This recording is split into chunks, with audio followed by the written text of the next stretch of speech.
자꾸 잘한다 막 이렇게 소리를. 그래서 누구야 그러면서 제가 내려갔는데 얼굴을 보니까 이정재 씨 B급 소리꾼이다 막 이런 얘기를 많이 듣는데 저는 그 수식어가 참 좋아요. 격이 많이 올라가는 거 이렇게 자꾸 끄집어내가지고.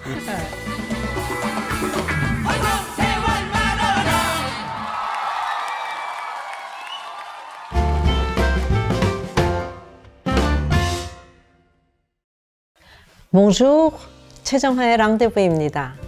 세상이 만들어 놓은 프레임을 깨 부수는 아티스트. 화려한 스타일로 국악계를 깜짝 놀라게 했고 자신만의 독특함을 무기로 해외에 진출하셨고 이색적인 헤어와 메이크업, 의상을 통해 무대 위에서는 성벽을 넘나드는 아티스트가 있습니다.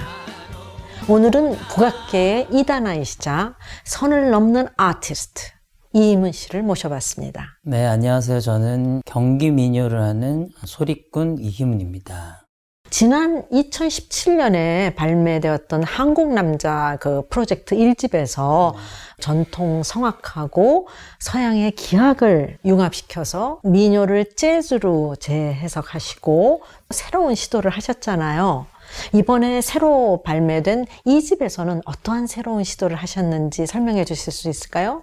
한국남자 2집 같은 경우는 1집은 경기 소리 중에 민요를 위주로 했어요. 그래서 많이 알던 그런 노래에 비해서 2집 같은 경우는 작가라고 해서 예전에 전문 소리꾼들 본인의 목자랑을 하려고 불렀었던 그런 노래들 있죠. 그러니까 약간 좀 더 전문성이 더 있는 노래여서 제가 보기에도요 벌써 이 집이 좀 더 정교한 것 같고 또 좀 더 클래식하죠. 좀 더 클래식하고 하나 더 여쭤보고 싶은 거는 한국남자라는 이름을 짓게 된 어떤 특별한 사연이 있을까요? 국립극장 그 여우락 페스티벌을 통해서 이제 프렐류드라는 남성 4인조 재즈 밴드와 매칭이 됐었거든요. 그래서 이제 이름을 짓는데 뭐가 좋을까? 그러다가 보니까 그냥 다 남자여가지고. 그래서 한국남자가 프렐류드라는 그 재즈 밴드도 저 때문에 고생을 좀 많이 하죠. 왜냐면은 그 잡가런 노래는 사실 민요처럼 뭔가 반복되질 않아요. 불규칙성이 있어서 애드립이 많이 필요하고 소리하는 사람이 위주다 보니까 노래를 본인들도 다 외우고 있어야 제가 하다가 실수를 해도 자연스럽게 빠져나갈 수 있거든요. 애드립으로 따라나갈 수 있고. 근데 제가 실수하는 건 아무도 몰라요. 이 노래를 아무도 모르기 때문에. 아니 그냥- 재즈처럼 그쵸? 자연스럽게 흘러가는 거네요, 그쵸? 그죠. 그런 측면에서 볼 때 이렇게 재해석을 하시는데 어떻게 재해석을 하시게 된 어떤 계기가 있으셨어요? 예전에 저희 어머니가 소리를 하셨을 때만 해도 우리들 옆에 있는 그런 음악이었었거든요.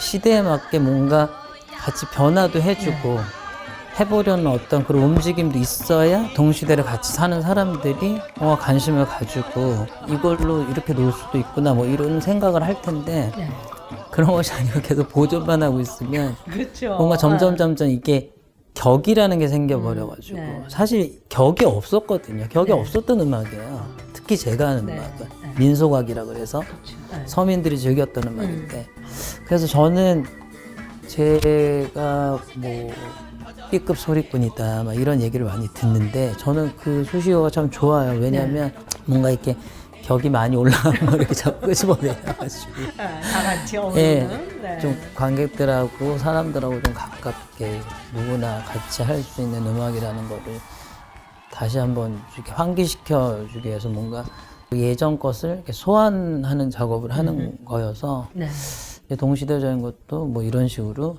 사람들이 봤을 때 재밌다 뭐 이런 것들이 같이 이렇게 어우러지게끔 하는 게.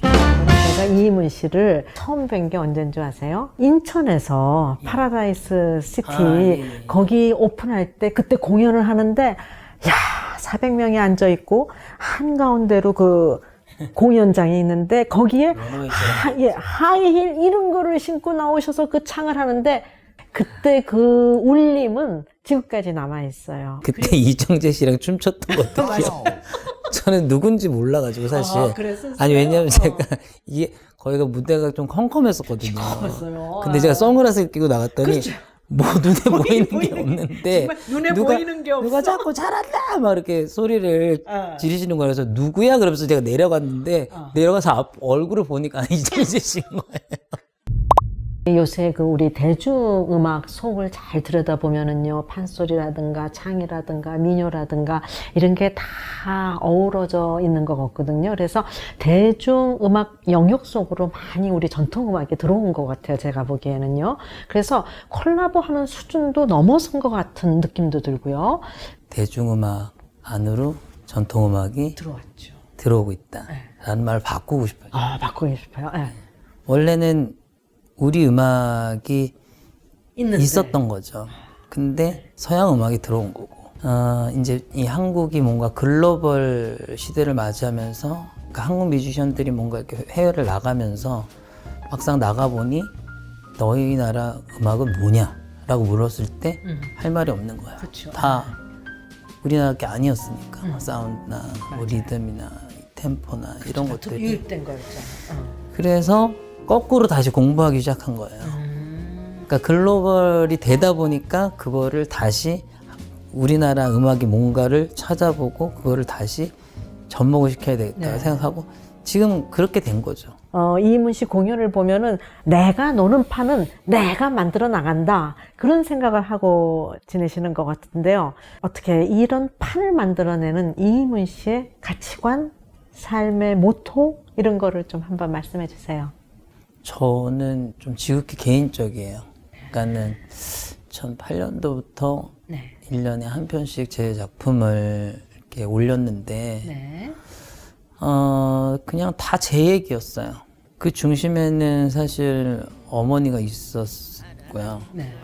제가 이런 작업을 해오다 보니까 그러니까 제가 가지고 있는 어떤 그런 결핍 이런 것들을 무대 위에서 하나둘씩 꺼내기 시작하면서 뭔가 그런 것들이 치유가 되고 그렇죠. 힐링이 되는 예, 거죠. 그 치유가 되는 모습을 관객분들이 보시면서 같이 좀 이입되시면서 힐링하시는 것 같아요. 그렇죠. 네. 예, 뭐 앞으로도 그럴 수밖에 없을 것 같아요. 왜냐하면 저는 다른 거를 그러니까 다른 이야기를 그러니까 남의 이야기를 사실 하는 것도 좋아하지도 않고.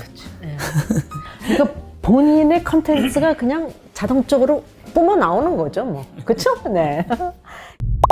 얘기하다 보니까 너무 시간 가는 줄 모르겠는데요. 코로나로 인해서 정말 많은 사람들이 힘들어하고 어려운 시기 많이 처져 있기도 하고 그런데요. 우리 이 시대에 좌절하지 않고 또 힘을 내기 위해서 시청자들에게 소개해주고 싶은 노래가 하나 있다면 어떤 것인지 하나 추천 좀 해주실까요? 제가 이 집을 한국의 임자 이 집을 발매했기 때문에 또 뭐 그거를 거론 안 할 수가 없는 알리셔야죠.